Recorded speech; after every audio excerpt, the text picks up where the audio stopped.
आज रोजी मी आपल्या आदर्श उच्च माध्यमिक विद्यालय पिंपळगाव वडम फुलंब्री या ठिकाणी आलेलो आहे.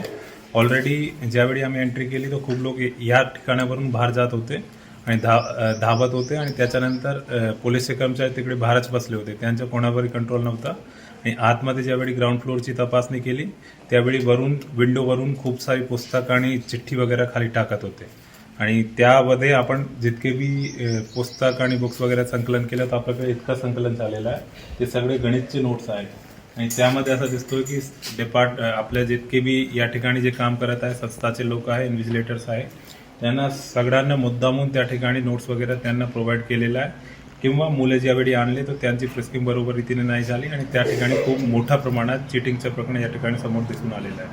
आणि इतकं म्हणजे जवळपास जितके भी स्टूडेंट है प्रत्येकाकडे चीटिंग कुछ ना कुछ है.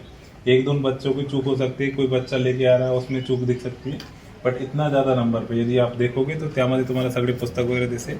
खूप प्रकरण या ठिकाणी समोर आलेलं आहे. शिक्षण डिपार्टमेंट कारवाई करावा आणि संस्थाचे मान्यता संदर्भात सांगितलेल्या मान्यता रद्द करण्याची कारवाई सोबत या स्पेशल वॉचवर येणार आहे. जे काही त्यांना आपण ओव्हरलॅप करणार आहे की आन्सर वगैरे दिसत आहे आणि आपण वेगवेगळे अधिकारी पुढे अशी प्रकरण ॲटलिस्ट या एक्झामसाठी ते घडणार नाही तसं आम्ही एन्श्योर करतो. धन्यवाद. बरोबर आहे. सगळं गोळा करून घ्या. पंचनामा कोण कोण उपस्थित आहे त्यांच्या उपस्थितीने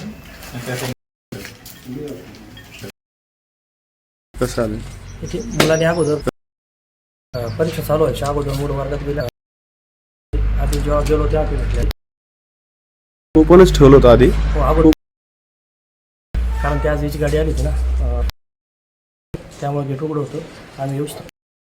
आणि मागे आपल्याकडे इथून